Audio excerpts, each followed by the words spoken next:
नमस्कार, माझा विशेषमध्ये आपल्या सगळ्यांचं स्वागत. मी मिलिंद भागवत आणि आज अतिशय एक वेगळा विषय घेऊन आपण माझा विशेषमध्ये समोर आलेलो आहोत. गेले काही दिवसांपासून अतिरिक्त पोलीस महासंचालक असलेल्या पारसकर यांच्यावर थेट आरोप झाले, ते बलात्काराचे. त्यांच्यावर तशा प्रकारचा गुन्हा सुद्धा दाखल झाला आणि पोलीस आता या सगळ्याच्या संदर्भात त्यांनी चौकशी करायला सुरुवात केलेली आहे. मात्र या सगळ्या विषयाच्या अनुषंगानं सामनामध्ये जो लेख लिहिला गेला, सामनानं जी भूमिका घेतली, शिवसेनेनं थेट एक प्रकारे पाठिंबा दिला की काय पारसकर यांची पाठराखण केली की काय, अशाही प्रकारचा प्रश्न उपस्थित केला गेला. त्या दृष्टीनं राजकीय आरोप प्रत्यारोपही सुरू झाले आणि हा सगळा विषय चर्चेत आला की पारसकरांची मीडिया ट्रायल होते का, किंवा असं आजकाल काही जण जाणून बुजून करतायत का की मोठं व्यक्तिमत्व असेल, मोठं नाव असेल तर त्यांच्यावर काही प्रकारचे आरोप करायचे अतिशय गंभीर स्वरूपाचे, त्याच्यामुळे प्रसिद्धीचंही वलय आपल्याला आपोआप प्राप्त होतं. काय याच्यातलं तथ्य आहे, न्यायालयानं या सगळ्याच्या संदर्भात गेल्या काही काळात काय निरीक्षणं नोंदवली आहेत, तेही आपण जाणून घेणार आहोत. आपल्याबरोबर आहेत काही क्षेत्रातले तज्ज्ञ, आपल्याबरोबर आहेत अनिता बाफना, ज्या ज्येष्ठ कायदेतज्ञ आहेत. यासोबतच आपल्याबरोबर आहेत ज्येष्ठ रंगकर्मी श्रीरंग गोडबोले, आणि पुण्याहून आपल्यासोबत या गप्पांमध्ये चर्चेत सहभागी होत आहेत अनवर राजन, की जे ज्येष्ठ विचारवंत आहेत. आपल्या सगळ्यांचं स्वागत. थोड्याच वेळात आपल्याबरोबर अंजली दमानिया, ज्या आम आदमी पक्षाच्या नेत्या आहेत, सामाजिक कार्यकर्त्या आहेत, त्या सुद्धा या चर्चेमध्ये सहभागी होतील. अगदी सगळ्यात सुरुवातीला या विषयावर आपण या सगळ्या मान्यवरांची पहिली प्रतिक्रिया घेऊयात. अनिताजी, काय तुमची पहिली प्रतिक्रिया आहे या सगळ्या विषयाच्या अनुषंगाने? तुम्ही हे वृत्तपत्रातही वाचलं असेल, आज दिवसभर गेल्या काही दिवसांपासून याची चर्चा सुरू आहे. काय पहिली प्रतिक्रिया आहे तुमची? प्रतिक्रिया सांगायचं असं की एक पोलीस ऑफिसर, तेही DIG लेवलवर, जर अशा प्रकरणात अडकतो तर त्याचा समाजात कुठला संदेश जातो. आणि अशा वेळी जेव्हा एखादा पक्ष त्याच्या पाठीशी उभा राहतो आणि त्याचा पुन्हा त्या ट्रायलवर आणि ह्या सगळ्या घटनेवर आणि त्या इन्व्हेस्टिगेशनवर काय परिणाम होईल याचं आपण विश्लेषण केलं पाहिजे. आणि मुख्य म्हणजे अशा वेळी जेव्हा हे इन्व्हेस्टिगेशन एकदम बेबी स्टेपला आहे, प्रायमरी स्टेपला आहे, आणि त्यांना आता अँटिसिपेटरी बेलवर आहे पारसकर, आणि यावेळी पॉलिग्राफ टेस्टला त्यांनी नकार दिलेला आहे. काही एव्हिडन्स सुद्धा आहे, जो ईमेल एक्सचेंजेस आहेत, SMS आहेत, आणि एक बराच काळ गेलाय. फक्त एकच तक्रार आहे त्यांच्या संदर्भातली की त्या जे विक्टीमने ती जी तक्रार केलेली आहे ती 6 महिने किंवा काही एक त्यातला ठराविक काळ आहे. फक्त ते पण जो काळ आहे त्याचा फायदा पारसकरांना किंवा कुठल्याही आरोपीला जेव्हा कंप्लेंट उशिरा नोंदवली जाते तो नंतर मिळतोच. पण ते ह्याच वेळेला जेव्हा इन्व्हेस्टिगेशनच्या वेळेला, आता ह्या प्रकरणाचं इन्व्हेस्टिगेशन होताना ते एक DIG लेवलच्या ऑफिसरच्या वेळी मधी दुसऱ्यांनी मीडिया ट्रायल होतोय म्हणून किंवा कुठल्याही प्रकारे त्यांना संरक्षणाच्या दृष्टीने हे जे मध्ये आता नवीनच प्रकार आलाय, त्यामुळे इन्व्हेस्टिगेशन नक्कीच वेगळं वळण मिळू शकतं. अशा प्रकारे हा विषय इतक्या मोठ्या प्रमाणात चर्चेत येणं, त्याला प्रसिद्धी मिळणं, त्याच्यावर विविध लोकांनी आपली मतांतरं नोंदवणं, याने खरंच केसवर परिणाम होऊ शकतो, म्हणजे अगदी पोलीस तपासासह सगळ्या गोष्टींवर? नक्कीच, पोलीस तपासात आणि जे जनमानसात जे ह्याचा मेसेज जाईल. आता एक दुसरंच, आता आज आपणही बसलोय ते कशासाठी, या विषयावर एक दुसऱ्या प्रकारे की जेव्हा 6 महिने झाले या प्रकरणाला, तेव्हापर्यंत ती मुलगी काय करत होती. पण कदाचित त्या मुलीला तेवढं साहस झालं नसेल. एक पोलीस ऑफिसर म्हणून आपण इंडियन पिनल कोड, भारतीय दंडसंहिताचं पुस्तक उघडलं तर एक पोलीस ऑफिसर जेव्हा रेप करतो, तो बलात्कार करतो, त्यासाठी एक दुसरं सेक्शन स्पेशली एक्सप्लेनेशन दिलं गेलंय आणि त्याला शिक्षा पण जन्मठेपाची आहे. त्यामागे नक्कीच काहीतरी कारण असेल. उगाच आपण त्याला आता जेव्हा ते प्रकरण लागलंय आणि त्या मुलीला इतका वेळ का लागला, ती मॉडेल असो, पूर्वी पण तिने असा गुन्हा नोंदविला आहे का, आणि ती इतका वेळ काय, तिला आता काही फेवर मिळाले नाही DIG कडून म्हणून तिने तक्रार नोंदविली आहे का, हा सगळा विचार एक प्रकार एका बाजूला इन्व्हेस्टिगेशन. आणि दुसरा इन्व्हेस्टिगेशनचा प्रकार असा आहे की त्याबद्दलचा एव्हिडन्स काय, पुरावा काय, तिने उशीर का केलाय. आणि ते आजही अटकपूर्व जामिनावर आहेत पारसकर, त्यांना अटक झालेली नाहीये. त्यामुळे त्यांनाही त्यांची बाजू मांडण्याचं, स्टेटमेंट देण्याचं सगळं इन्व्हेस्टिगेशन चालू आहे. आणि त्यामुळे आता हे मध्येच ह्याचा आता प्रकार दुसऱ्या प्रकारे विश्लेषण होईल आणि कदाचित इन्व्हेस्टिगेशनवर याचा नक्कीच परिणाम होईल. कारण कुठेतरी एक बाजू पारसकर दोषी आहे किंवा नाही आहे हे आता असं सांगता येईल की जनता ठरवते की काय, किंवा पॉलिटिकल पार्टी ठरवते काय, असा कुठेतरी समज होतोय. आपल्याबरोबर श्रीरंग गोडबोले आहेत. गोडबोलेजी, तुम्हालाही असं वाटतं जसं आता अनिता बापना यांनी म्हटलं की कुठेतरी मीडिया किंवा जनताच ठरवायला लागले की काय या सगळ्या पारस्कर, हे तर एक उदाहरण झालं तात्कालिक, मात्र अन्य अशा काही केसेस वेगवेगळ्या वेळेला पुढे आलेल्या आहेत, माध्यमांमधल्या असतील किंवा चित्रपट आणि अन्य क्षेत्राशी संबंधित असतील किंवा राजकीय आणि अन्य क्षेत्रातल्या असतील. काय म्हणणं आहे तुमचं? नाही, मला या म्हणण्यामध्ये तथ्य वाटतं की मीडिया ट्रायल होते आहे. याचं कारण असं की अजून ते मॅटर जे आहे ते ज्याला आपण न्यायप्रविष्ट आहे असं म्हणतो, ज्याच्याबद्दल अजूनही कुठल्या प्रकारची न्यायालयीन प्रक्रिया झालेली नाही आहे, त्याच्यावरती त्यांनी बलात्कार केला आहे असं गृहीत धरून जेव्हा चिखलफेक होते तेव्हा मला असं वाटतं की ती मीडिया ट्रायल होते. आणि मला असं वाटतं की जरूर जनतेचं आणखीन लोकांचं मत कलुषित होतं त्या व्यक्तीविषयी. याचं कारण आपल्याकडे एक म्हण आहे की यत्र यत्र वन्नी तत्र तत्र धूम्रा. ज्या अर्थी या माणसाबद्दल अशी कंप्लेंट झालेली आहे त्या अर्थी काहीतरी कुठेतरी मूर्त आहे, अशी एक सगळ्या लोकांची धारणा असते. हो, आता ही धारणा कधी कधी खरी असते, कधी कधी खोटी असते. परंतु मुद्दा असा आहे की आपण मीडिया ज्या प्रकारे त्या माणसाला टार्गेट करतं त्यातनं कुठे त्याच्यावरती अन्याय तर होत नाही ना. मी कायदेतज्ञ नाही, मी एक सामान्य माणूस म्हणून विचार करतो. जेव्हा मला एखादं सांगितलं जातं की या पोलीस अधिकाऱ्यांनी या महिलेवरती बलात्कार केला, असं म्हटल्यानंतर माझं मन दोलायमान होतं. माझ्या मनामध्ये डिलेमा निर्माण होतो की खरंच काय झालं असेल. बरं, मॉडेल आहे म्हटल्यानंतर लोकांच्या बोव्या उंचावतात, पोलीस अधिकारी आहे म्हणल्यानंतर लोकांच्या बोव्या उंचावतात. दुसरी गोष्ट अशी आहे की या केसमध्ये एक सनसनी आहे, त्याच्यामध्ये एक सनसनाटी बातमी आहे. ती बातमी लोकांच्या चर्चेमध्ये जोर धरते. तर कुठेतरी खरं काय घडलं आहे आणि चर्चेत काय आहे याच्यामधलं अंतर वाढत जातं आणि त्या दृष्टीने मला वाटतं की ही मीडिया ट्रायल होते. अनवर राजन आहेत आपल्याबरोबर. सर, तुमची काय प्रतिक्रिया, तुमचं काय म्हणणं आहे या विषयाच्या बद्दल? माझी प्रतिक्रिया अशी आहे की या प्रकरणामध्ये असं पहिल्यांदा घडलंय असं नाही. ज्यावेळी मोठ्या व्यक्तीच्या कुठल्या तरी गुन्ह्यामध्ये सापडतात किंवा त्यांच्यावरती गुन्हा दाखल होतो, खरा असेल खोटा असेल, तर त्यावेळी ती बातमी होते. आणि जितका माणूस मोठा, जितकी व्यक्ती मोठी, तितकी त्याला प्रसिद्धी जास्त मिळते. पुढे त्या न्यायालयामध्ये काय होईल हा पुढचा भाग आहे. परंतु मोठ्या व्यक्तींच्या बाबतीत, आणि जसं यांनी सांगितलं की काहीतरी शंका निर्माण होण्यासारखी परिस्थिती आहे असं वाटत राहतं. आणि अशा मोठ्या व्यक्तींच्याकडून जर असं होत असेल तर त्याच्याकडे लोक किंवा माध्यम किंवा कोणीही दुर्लक्ष करू शकत नाही. गुन्हा दाखलच झालेला नाही किंवा नुसतीच काहीतरी चर्चा चालू आहे आणि बातमी आलेली असं नाहीये. तर इथे प्रत्यक्ष गुन्हा दाखल झालेला आहे. ट्रायल होईल त्यावेळी होईल, पण ही बातमी होतेच आणि त्याची चर्चा पण होणं हे अतिशय स्वाभाविक आहे. पुढचा जो मुद्दा आहे तो जास्त गंभीर आहे की ज्यावेळी अशी चर्चा, गुन्हा दाखल झालेला आहे, पुढे त्याचं काय व्हायचं ते होईल, पण तो आपला आहे का तो त्यांचा आहे, आणि याची बाजू घेऊन त्याचं आता तातडीने राजकारण करणं हे धोकादायक. आणि हे देखील पहिल्यांदा घडलेलं नाही. याच्यापूर्वी देखील अनेकदा असं घडलेलं आहे की ज्यांच्यावरती गुन्हा दाखल होतो तो कुठल्या भाषेचा आहे, तो कुठल्या जातीचा आहे, तो कुठल्या धर्माचा आहे, त्याप्रमाणे लोकांनी आपली भूमिका, विशेषतः माध्यमातल्या, मग तो प्रिंट मीडिया असेल किंवा इलेक्ट्रॉनिक मीडिया असेल, त्यांनी त्या पद्धतीची भूमिका घ्यायची हाही इतिहास आहे. आणि हा सगळा अटळ आहे. फक्त याच्यामध्ये थोडा विवेक आणि थोडं संयम ठेवायला पाहिजे. अर्थात वेळ पण थोडा जायला पाहिजे, खरंच आहे. पण पूर्णपणे याच्यामध्ये दुर्लक्ष करता येत नाही, करू शकत नाही. आणि या गोष्टीला सामोरे जाणं हे ज्यांनी काही चुकीचं केलं असेल किंवा ज्यांनी चुकीचं केलं, ज्यांच्यावरती आरोप आहे, त्यांना हे भोगावं लागणार. मला वाटतं की याच्यामध्ये काही याच्यापेक्षा वेगळं घडू शकेल असं वाटत नाही. पण मग मीडिया याच्यात एखादी भूमिका घेतो किंवा नाही घेतो, पण समाजात या सगळ्या विषयात काही चर्चा तर सातत्यानं होतच असतात. त्याच चर्चातला काही भाग, त्याच चर्चातला एखादा विचार असा जर का मीडियात समोर आला किंवा तो चर्चेला गेला तर ते सुद्धा गैर आहे किंवा नाही? नाही, मला वाटत नाही गैर आहे. कारण की फक्त त्या गुन्ह्याची चर्चा होते असं नाही, तर त्या गुन्ह्याच्या निमित्ताने या पूर्ण विषयाची चर्चा होते. म्हणजे याच्यामध्ये आता स्त्रियांचं वागणं कसं आहे, आणि मॉडेल असली म्हणून मॉडेल म्हणून देखील तिचे काही माणूस म्हणून अधिकार आहे का नाही, त्या मॉडेलशी कसंही वागावं, किंवा पोलीस अधिकारी हा कितीही चांगला असतं तरी पोलीस अधिकारी म्हणून त्याच्या वागण्याच्या बाबतीतल्या काही मर्यादा आहेत का नाही. तर या सगळ्या चर्चा व्हायलाच पाहिजे. आणि त्याच्यामध्ये मला वाटतं की काही गैर नाही, चर्चा व्हायलाच पाहिजे.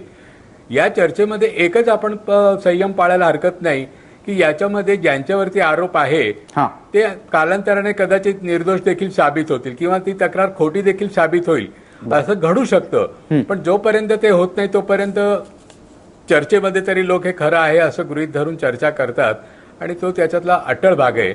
फक्त त्याच्यामध्ये ही देखील शक्यता गृहीत धरली पाहिजे की कदाचित तक्रार खोटी असू शकते किंवा तक्रारदार खोटू असू शकतो. आता याच्यामध्ये 6 महिन्याच्या संदर्भातला जो भाग आहे, तर 6 महिन्यापासून हा प्रकार सुरू असेल तर तो बलात्कार ठरतो की नाही, कायदेतज्ञ इथे आहेत त्या सांगू शकतील. माझ्या दृष्टीने यापूर्वी देखील असे अनेकदा प्रकार घडले की 2-3 वर्षापूर्वीच्या तक्रारी बलात्कार म्हणून नोंदवल्या गेलेल्या आहेत. तर याच्यामध्ये काही लिगल भाग सोडून द्या, पण एक सामाजिक भाग आहे, राजकीय भाग आहे की ज्यावेळी एखादा सत्ताधीश फक्त पक्षाचा असेल का पोलीस अधिकारी असेल सत्तेचा गैरवापर करतो आणि स्त्रियांच्या बाबतीतलं काही शोषण असेल तर तो समाजाच्या दृष्टीने अतिशय गंभीर आणि चर्चेचा मुद्दा ठरतो, याच्यामध्ये शंका नाही.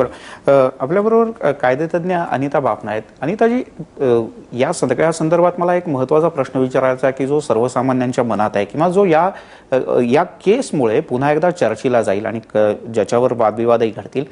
समजा दिल्लीमधलं जे निर्भया प्रकरण झालं किंवा मुंबईमधलं जे प्रकरण झालं, शक्ती मिलचं जे प्रकरण झालं, या दोन्ही बलात्काराच्या प्रकरणात काय झालं हे सगळ्यांना माहिती आहे. त्याच्या संदर्भातले न्यायालयांचे निकाल सुद्धा आलेले आहेत. अशा प्रकारांमध्ये जे 376चं कलम लावलं गेलं, तशाच प्रकारचं 376चं कलम अशा केसमध्ये, पारसकरांचं एक उदाहरण झालं, अन्य अशा प्रकारच्या केसेस गेल्या काही काळात झालेत. कोणाची वैयक्तिकरित्या नावं घेण्याची काही गरज नाही.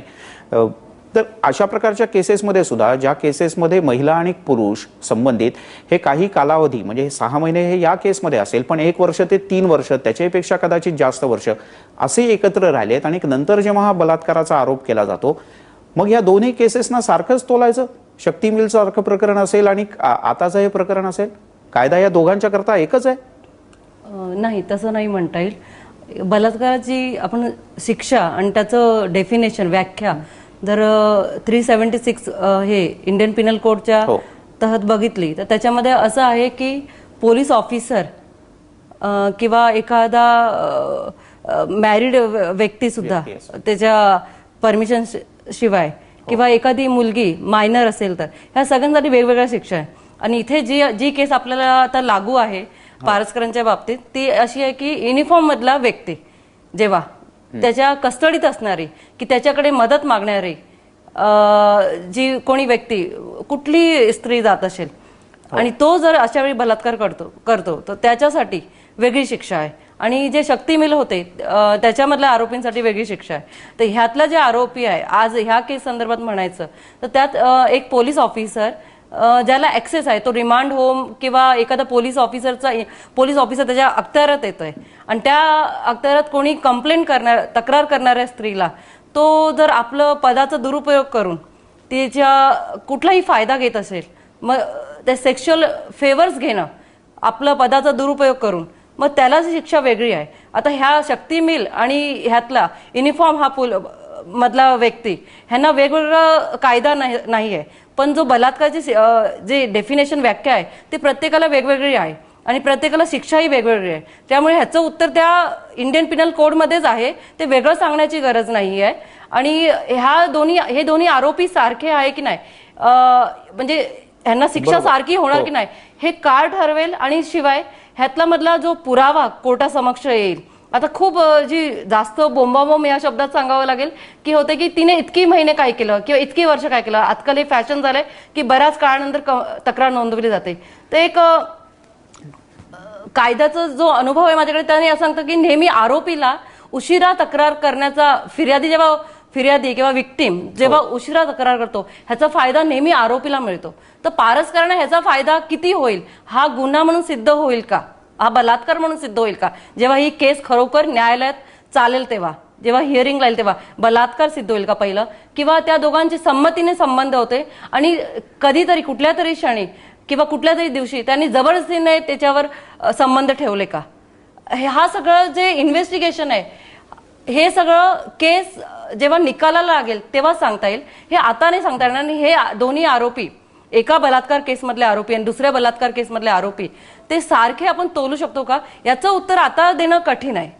पण प्राथमिक स्वरूपात तरी गुन्हा जो दाखल होतो तो 376च्या कलमानुसारच दाखल होतो आणि त्याच्यानंतर त्याची पुढची चौकशी होते आणि ते किती लागू आहे आणि त्याची शिक्षा किती द्यायची हे मात्र त्याच्यातल्या पुराव्यांच्या वरनं आणि कोर्टात जी काही सुनावणी होते त्याच्यावरनं ठरत आणि या पर्टिक्युलर केसमध्ये सांगायचं तर युनिफॉर्म मधला व्यक्ती जेव्हा गुन्हा करतो त्याच्यासाठी त्याला जन्मठेपही होऊ शकते.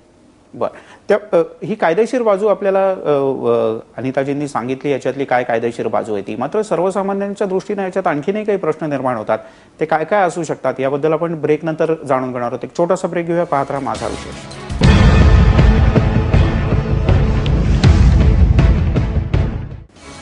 ब्रेक नंतर आपल्या सगळ्यांचं माझा विशेषमध्ये पुन्हा एकदा स्वागत. पारसकर यांच्यावर आरोप झाले, मात्र त्यानिमित्तानं मीडिया ट्रायल या सगळ्या विषयांमध्ये अनेकदा होते का?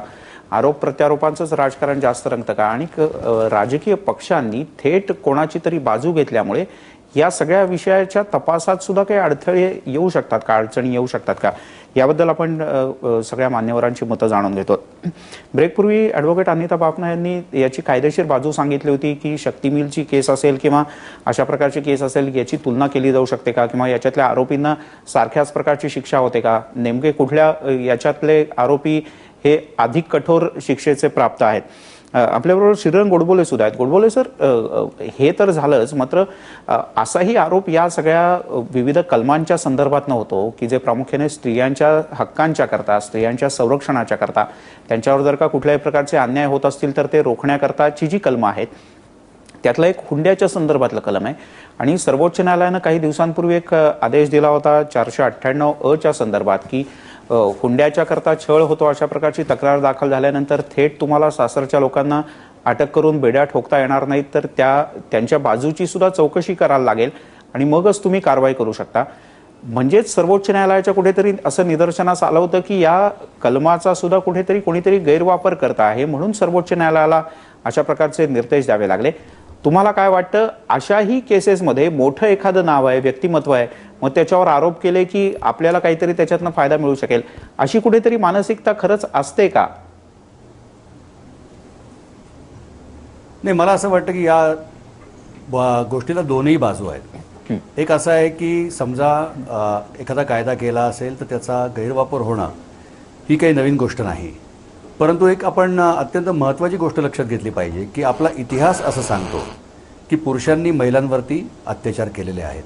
हा इतिहास आहे आणि स्त्रीचं दमन आपल्या देशामध्ये होतं ही एक अत्यंत खरी गोष्ट आहे, ती कोणीच नाकारू शकत नाही. त्यामुळे अशा प्रकारचा कायदा स्त्रियांकरता करणं आणि अशा प्रकारची तातडीची चौकशी करणं ही मला वाटतं एक अत्यंत आवश्यकता आहे. आणखीन ती आवश्यकता आपल्या सगळ्या कलमांमध्ये आहे. अर्थात जर का अशा सगळ्या कलमांचा, अशा सगळ्या प्रकारच्या कायद्यांचा कुठेतरी गैरवापर होत असेल तर मला असं वाटतं की आत्ता तरी ते प्रमाण, माझं मन मला सांगतं असं नाही आहे की गैरवापर जास्ती आहे आणखीन वापर कमी आहे. आपण बघितलं आहे की अनेक केसेसमध्ये मीडियानी ज्यांच्या विरुद्ध आवाज उठवलेला आहे त्या लोकांनी खरोखर अत्याचार केलेले आहेत. त्यामुळे मला असं वाटत नाही की दरवेळेला 50-50 असं एक समप्रमाण असतं. बऱ्याच वेळा तारतम्य मीडिया देखील बाळगतो, परंतु अनेकदा असं होतं की ही जी एक सनसनाटी असते त्या सनसनाटीमध्ये बातमी तयार करण्याकरता कधीकधी त्या व्यक्तीवरती अन्याय होऊ शकतो. मला असं वाटतं की हे तारतम्य सगळ्यांनीच बाळगायला पाहिजे. हे तारतम्य महिलांनी बाळगायला पाहिजे, हे तारतम्य मीडियानी बाळगायला पाहिजे आणि कुठेही एखाद्या निरपराध माणसावरती अन्याय होता कामा नये. ही अगदी एक स्पष्ट गोष्ट आहे. आपल्या जर का सर्वोच्च न्यायालयाने हुंड्याच्या बाबतीत असा निकाल केला असेल की आपण आता पूर्वी अजामीनपात्र गुन्हा दाखल करायचे, बलात्काराच्या बाबतीत हे असंच ठेवावं का? मी कायदेतज्ञ नाही, मला तरी माझं मन असं सांगतं की अजामीनपात्र गुन्हा दाखल करावा असं मला वाटतं, कारण आपल्याकडे बलात्कार होण्याच्या शक्यता जास्ती आहेत. परंतु अदाखलपात्र गुन्हा त्या माणसावरती नोंदवला म्हणून तो आरोपी आहे असं कुठे रंगवलं जाऊ नये. म्हणजे तो गुन्हेगार आहे असं नाही, त्याच्यावर आरोप आहे, त्याच्यावर चौकशी होईल, त्याच्यानंतर त्याच्यातलं सत्य समोर येईल असं तुमचं म्हणणं आहे. आपल्याबरोबर आता अंजली दमानिया सुद्धा सहभागी होत आहेत. अंजलीजी, या सगळ्या विषयात असे सुद्धा आरोप केला जातो की मीडियामध्ये या सगळ्या विषयाची चर्चा झाल्यामुळे हा सगळा तपास आणि या सगळ्या गोष्टी प्रभावित होऊ शकतात. तुम्हाला त्याच्यात तथ्य वाटतं का? आणि दुसरा प्रश्न की याचा गैरवापर सुद्धा केला जातो, अनेकदा अशाही प्रकारचे आरोप होतात, त्याबद्दल तुमचं म्हणणं काय? अंजली दमानी यांशी आपला संपर्क होऊ शकत नाही, आपण त्यांच्याशी संपर्क साधण्याचा प्रयत्न करूयात. अनिताजी, या सगळ्यात मागच्या एका केसचं उदाहरण आजच्या सामना पेपरमध्ये सुद्धा दिलं आहे आणि ते जगजाहीर सुद्धा आहे. एका अधिकाऱ्यावर जेव्हा अशा प्रकारचे बलात्काराचे आरोप झाले होते आणि या सगळ्यानंतर तो जो कोण आरोपी अधिकारी होता तो त्याच्यातनं निर्दोष सुटला होताही न्यायालयात जाऊन. न्यायालयानं सोडल्यानंतर तरी आपण असं म्हणायला हरकत नाही की त्याला न्यायालयानं सोडलं, त्याच्यावर आरोप नव्हते, आरोप झाला होता. मात्र या अधिकाऱ्याने नंतर आत्महत्या केली. अशा सगळ्या गोष्टी सुद्धा जर का या सगळ्या प्रकरणात घडत असतील तर तुम्हाला असं वाटतं की जसं आरोप जो करतो त्या महिलेचं नाव गुप्त ठेवणं, त्या महिलेचं नाव जाहीर न करणं, तिची आयडेंटिटी उघड होणार नाही याची पुरेपूर काळजी घेणं, त्याच्यात आता न्यायालयानं कारवाईचे सुद्धा नियम केलेले, ते दुसऱ्या व्यक्तीच्या बद्दल सुद्धा केलं पाहिजे ज्याच्यावर आरोप आहेत? आरोपीच्या बाबतीत ह्या गोष्टी केल्या पाहिजे. आणि अनेक वेळा असं घडतंही की आरोपीला कोर्टात आणताना त्यांना बुरख्यात आणलं जातं. पण जे प्रकरण तुम्ही सांगताय आधीचं एका पोलीस ऑफिसरचं, त्या संदर्भात असं घडलेलं की ते पोलीस ऑफिसर असल्यामुळे ते जगजाहीर आपोआप होऊन जातं, कारण तुम्ही एका फेवरेबल पोझिशनमध्ये होत्या आणि तुमची तक्रार झाली. आणि दुसरी गोष्ट, अजून आपल्याकडे कायदा असा झालेला नाहीये की त्या आरोपीचं नाव ओपन करू नये, कारण जी प्रथम FIR जो आपल्याकडे नोंदविला जातो तो एक पब्लिक डॉक्युमेंट आहे आणि ते तुम्ही कारण सांगितलं तुम्हाला न्यायालयाकडून किंवा पोलीस ठाण्याकडून त्याची प्रत मिळते, प्रत्येकाला मिळते, मीडियावाल्यांनाही मिळते. आणि त्याचा परिणाम असा होतो की ते प्रसिद्ध होतं. आणि दुसरं सांगायचं की जे प्रकरण घडलं मागे त्याचं एक त्यातला एक दुसरा पैलू असा होता की ते निर्दोष सुटले, त्याच्या आधी त्यांनी आत्महत्या केली. नक्कीच ते दुर्दैवी होतं, पण ते आता हा एक अपवाद म्हणून आपण पाहूया. आणि हा एक अपवाद आहे म्हणून बाकीचे सगळ्यात जे केसेस नोंदवले आहेत त्या खोट्याच आहे असं म्हणणं चुकीचं आहे. आणि आता तुम्ही थोड्या वेळापूर्वी सांगितलं की 498 मध्ये जे सुप्रीम कोर्टाने सांगितलंय की अजामीनपात्र गुन्हा दाखल करून आरोपींना अटक करू नये. माझं इथे हे स्पष्टीकरण नाहीये, पण एक प्रत्येक केस ही वेगळी असते. 498 आणि बलात्कार म्हणजे मॅरिड वुमेनचं हॅरेसमेंट करणं तिच्या नातलगाने, तिच्या सासरच्या माणसांनी, आणि एक परपुरुषाने एखाद्या स्त्रीवर बलात्कार करणं, ह्या दोन्ही वेगवेगळ्या गोष्टी आहे. बलात्काराच्या बाबतीत अजून असं काही म्हटलेलं नाही, फक्त 498 मध्ये यासाठी म्हटलंय की त्यामागे अनेक पृष्ठभूमी सुद्धा आहे की कधी कधी असे पती पत्नी पुन्हा एकत्र येतात आणि तो जर त्यावेळी अरेस्ट केला गेला पुरुष त्या घरातला तर, किंवा त्यांचे सासू सासरे वगैरे अटक केले गेले तर त्यामुळे ते त्यांचे सेटलमेंटचे दरवाजे बंद होतात. त्यामुळे कदाचित तिथे असं सांगितलं की अटक करू नये. पण आणि त्याचा परिणाम खूप दुरोगामी होतात, कारण मुलं असतात, 2 कुटुंब असतात. पण इथे कुटुंबाचा प्रश्न येत नाही. इथे 376 जेव्हा आपण बलात्काराच्या गुन्ह्यासंदर्भात आपण बोलत असतो त्यावेळी 2 वेगवेगळे भिन्न व्यक्ती असतात आणि it is a very serious, गंभीर प्रकारचा गुन्हा असतो बलात्कार. आणि एका मॅरिड वुमेनचं, विवाहित स्त्रीला जे छळ केलं त्याचं कंपॅरिझन, तुलना होऊ शकत नाही. कायद्याच्या दृष्टीनं, मानवतेच्या दृष्टीनं त्याची तुलना, त्याला शिक्षा 3 वर्ष आहे तर इथे जन्मठेपापर्यंत शिक्षा जाऊ शकते. आणि त्या स्त्रीचं खून जर झाला तर त्याला फाशी शिक्षाही होऊ शकते. म्हणून ह्याला आपण इक्वलाइज करू शकत नाही. आपण अंजली दमानी यांशी संपर्क करण्याचा प्रयत्न करूयात पुढच्या काही. अंजली दमानी यांशी आपला संपर्क झालेला आहे. अंजली ताई, या सगळ्या संदर्भात जे काही आरोप प्रत्यारोप आता होत आहेत, तुमचं काय म्हणणं आहे या सगळ्याबद्दल?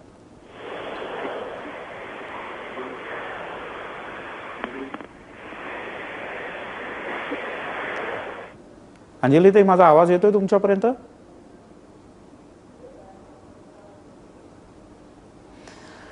अंजली दमानी यांच्याशी काही तांत्रिक कारणामुळे आपला अंजली ताई, माझा आवाज पोहोचतोय तुमच्यापर्यंत? आपला संपर्क होऊ शकत नाही त्यांच्याशी. आपल्याबरोबर अनवर राजन सुद्धा आहेत. राजन सर, या सगळ्या प्रकरणांमध्ये जे काही वेगवेगळ्या गोष्टी मीडियाच्या माध्यमातून होतात, लोकांमध्ये जी काही चर्चा होते, त्याच्यात मागे मी मगाशी बोलताना जे उदाहरण दिलं, एका अधिकाऱ्यावर ज्याच्यावर आरोप होते त्याच्यावर तो निर्दोष सिद्ध झाला, पुढे त्यानं आत्महत्या केली. अशा सगळ्या प्रकरणामध्ये जो आरोपी आहे त्याचं सुद्धा नाव जाहीर करू नये, अशा प्रकारची सुद्धा तरतूद करावी, अशा प्रकारची सुद्धा काही संघटनांची मागणी आहे, काही जणांची अशी मागणी आहे. तुमचं याबद्दलचं काय म्हणणं आहे?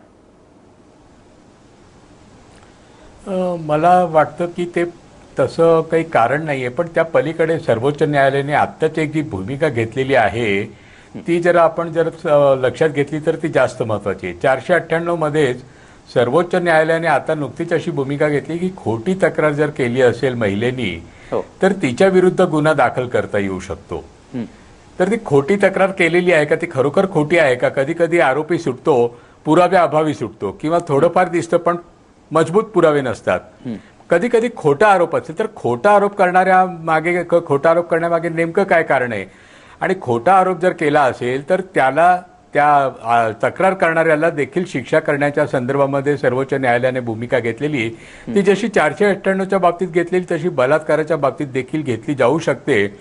नाव जाहीर न करणं किंवा करणं म्हणजे कसं आहे की महिलांचं नाव जाहीर करण्याच्या बाबतीतली जी भूमिका आहे त्यामागे एक फार मोठं कारण आहे की ज्या महिलांच्यावरती बलात्काराचा आरोप असतो किंवा बलात्काराची तक्रार असेल त्या अर्थाने, तर त्या महिलाचं बलात्कार होऊन ते प्रकरण संपत नाही, तर समाजामध्ये जी बदनामी होते किंवा आजूबाजूचे लोक नातेवाईक ज्या पद्धतीने तिच्याकडे बघतात तर तो तिच्यावरती बलात्कारापेक्षा देखील जास्त मोठा अत्याचार असतो आणि म्हणून ते नाव जाहीर करू नये त्यामागची ती भूमिका आहे. तर त्यामध्ये समाजाची पूर्ण मानसिकता देखील बदलली पाहिजे की बलात्कार झालेल्या स्त्रियांच्याकडे देखील आपण तिच्याकडे अपवित्र भावनेतून बघू नये. आणि तशी जर भूमिका आरोपीच्याही संदर्भामध्ये घेतली की जोपर्यंत आरोप सिद्ध होत नाही, आणि खरं तर आपल्या भारतीय न्यायालयाचा तो एक मूलभूत सिद्धांतच आहे की जोपर्यंत आरोप सिद्ध होत नाही तोपर्यंत प्रत्येक आरोपी हा निरपराध आहे असं गृहीत धरूनच त्याला वागवलं पाहिजे, त्याला तिला जे कोणी असेल त्याला, आणि ती संधी दिली पाहिजे की निर्दोषत्व आहे ते सिद्ध करण्याची. आणि तोपर्यंत पण नाव जाहीर करणं न करणं मला वाटत नाही की ते आताच्या प्राप्त परिस्थितीमध्ये ते योग्य होईल. थोडासा कधी कधी याच्यामध्ये एक वचक पण असतो, लोक बदनामीला घाबरून देखील अनेक जण त्याच्यामध्ये नीट वागतात, हेही आपल्याला कुठेतरी मान्य केलं पाहिजे. कारण की अलीकडे सत्तेचा वापर करणं दोन्हीकडे, म्हणजे आपण अनेकांची प्रकरणं बघितलेली, सगळ्यांची नावं घ्यायची गरज नाही, राजकीय क्षेत्रात असेल, प्रशासनामध्ये असेल की पोलीस खात्यात, सत्तेचा वापर करून स्त्रियांचं शोषण करणं, स्त्रियांच्या वरती काही विनयभंगासारखे प्रकार करणं आणि बलात्कारासारखे प्रकार करणं हे वाढतायत प्रकरण. तर तक्रार आली आणि जर नाव जाहीर झालं तर त्याला देखील थोडं वचक बसायला मदत होऊ शकेल असं मला वाटतं. आपल्याबरोबर अखेर अंजली दमानी यांच्याशी आपला संपर्क झालेला आहे. अंजली ताई, माझा आवाज पोहोचतोय तुमच्यापर्यंत? हो, अगदी. आपल्याकडे आता वेळ तसा कमी राहिलेला आहे, पण या सगळ्या विषयात चिंतन करताना तुम्हाला काय वाटतं की मुळात या सगळ्यात मीडिया ट्रायल्स होतात का, त्या झाल्या पाहिजेत का, किंवा त्या मर्यादित स्वरूपात कुठलीही विशिष्ट अशी भूमिका न घेता मीडियामध्ये जर का या सगळ्या प्रकरणाची चर्चा होत असेल तर काय हरकत आहे? आणि दुसरं, अशा प्रकारच्या काही कलमांचा गैरवापर सुद्धा केला जातो, अशा प्रकारचे आरोप होतात, याबद्दल काय म्हणणं आहे तुमचं? नाही, मुळात मला हेच म्हणायचं होतं की मीडियानी जर हे असे विषय उचलले नाहीत तर हे लोकांपुढे येणार कसे. आणि आज जो हा अतिशय महत्वाचा विषय आहे की पदाचा गैरवापर करून एखाद्या स्त्रीचं जर शोषण होत असेल तर हे कुठेतरी कसंही करून लोकांपर्यंत जायला हवं आणि हे कुठेतरी थांबायला हवं. तर आम्हा सगळ्यांना हेच वाटतंय की आज जे होतंय ते अतिशय योग्य होत आहे, त्याला कुठल्याही प्रकारचा कलर देता कामा नये. पण मीडियानी असे विषय उचलून नक्कीच धरले पाहिजेत. पण त्यात महत्वाचा विषय जो आपण सगळ्या जणांचं, मला आधीचं काय चर्चा झाली ती कल्पना नाही आहे कारण माझी कनेक्टिव्हिटी नीट नव्हती. पण मला मुळात हा एक अतिशय महत्वाचा मुद्दा मांडायचा आहे की थोडासा एको येतोय आवाजात. I am extremely sorry if I am repeating. बोला. नाही, तुम्ही बोला, पूर्ण करा तुम्ही. हा, पण आज हा जो मुद्दा येतोय तो मीडियात अतिशय प्रकर्षपणे आला पाहिजे आणि फक्त त्याला कुठेही कलरिंग होऊ नये असं मला स्ट्रॉंगली वाटतंय. मला ऍक्च्युली ही लाईन परत खराब होतीये, 1-2 मिनिटं द्या मला. मी आपण पुन्हा एकदा तुमच्याशी संपर्क साधण्याचा प्रयत्न करूया, मात्र थेट भूमिका घेऊन कोणीही कोणाच्याही मागे उभं राहू नये असं तुमचं म्हणणं आहे. आपल्याकडचा वेळ थोडासा संपत आलेला आहे. श्रीरंग गोडबोले सर, तुमचं काय या संदर्भातलं मत आहे की आरोपी जो आहे त्याला सुद्धा कुठे ना कुठेतरी स्वतःचं नाव जाहीर न करणं अशा संदर्भातनं काही संरक्षण मिळावं का? आणि मुळात अशा प्रकारच्या मीडिया ट्रायल्स होताना ज्याच्यामध्ये तथ्य असेल त्याबद्दल जर का एखादी भूमिका घेतली गेली किंवा अशा प्रकारच्या गोष्टींमध्ये ज्याच्यात खऱ्या गोष्टी घडलेल्या आहेत आणि त्या उजेडात आणण्याकरता जर का मीडियानं पुढाकार घेतला तर काय हरकत असावी? नाही, असं जर का असेल की त्याच्यामध्ये त्या गोष्टीमध्ये तथ्य आहे, आणखी चक्षुर्वयी सत्यम मीडिया तिथे हजर आहे, तर काहीच प्रश्न येत नाही. समजा तुम्ही एखाद्या दंगलीचं चित्रण करत असाल तर त्याच्यामध्ये नाकारण्यासारखं काहीच नाही आहे. मला असं वाटतं की मीडियाने हे विषय उचलण्याबद्दल काहीच प्रश्न नाही, त्या उचलायलाच पाहिजेत. फक्त ते उचललेले असताना कुठेही त्या आरोपीवरती अन्याय होता कामा नये मीडियाकडनं. कारण तो आरोप सिद्ध करण्याचं काम हे न्यायालयाचं आहे. त्यामुळे ते काम मीडियाने करू नये. अर्थात हे विषय मीडियाने उचललेच पाहिजेत आणि सार्वजनिक क्षेत्रात असणाऱ्या लोकांना या अशा प्रकारच्या प्रसंगांना सामोरं जाण्याचं धैर्य असलं पाहिजे. मला अजून एक सूचना करावीशी वाटते. हो, ही नावं लपवण्याचं मला माहीत नाही शक्य आहे की नाही, परंतु जेव्हा एखादा असा आरोपी स्वच्छ आहे असं जेव्हा सिद्ध होतं तेव्हा त्या माणसाचं पुन्हा एकदा जे त्याचं चारित्र्य हनन जे झालेलं आहे त्या चारित्र्याला उजाळा देण्याचं काम सुद्धा मीडियाने कुठेतरी केलं पाहिजे. जेव्हा एखाद्या माणसावरती चिखलफेक होते, तो चिखल जेव्हा नाही आहे, तो आरोप असत्य आहे असं जेव्हा प्रूव्ह होतं, तेव्हा त्याच माणसाची प्रतिमा उजळ करण्याचं काम तेवढ्याच ताकदीने मीडियाने केलं पाहिजे. फक्त जिथे आता सनसनी आहे ती बातमी करायची आणि जिथे फारसं ज्याच्यामध्ये न्यूज नाही, व्हॅल्यू नाही त्याच्याकडे. अशा ठीक आहे. गोष्टींना तिथे कव्हरेजच द्यायचं नाही, असं करू नये. म्हणजे एखाद्या अशा कुठल्याही प्रकरणात मग आरोपी हाय प्रोफाईल असला तर त्याची स्वाभाविकपणे मीडियात मोठ्या प्रमाणात चर्चा होते. अन्यथा काही वेळेला अशी प्रकरणं मीडियासमोर, माध्यमांसमोर आणि समाजासमोर काही वेळेला येतही नाहीत. मात्र असं असलं तरी आरोपी किंवा आरोप करणारे यांच्याबद्दल अशी विशिष्ट ठोस भूमिका राजकीय पक्षांनी घेऊ नये किंवा घेताना सांभाळून घेतली पाहिजे. त्याच्यातल्या सत्यता गोष्टींची माहिती असल्याशिवाय अशा भूमिका राजकीय पक्षांनी आणि माध्यमांनी घेऊ नयेत असं सगळ्यांचं मत आहे आणि ते काही प्रमाणात खरं सुद्धा आहे.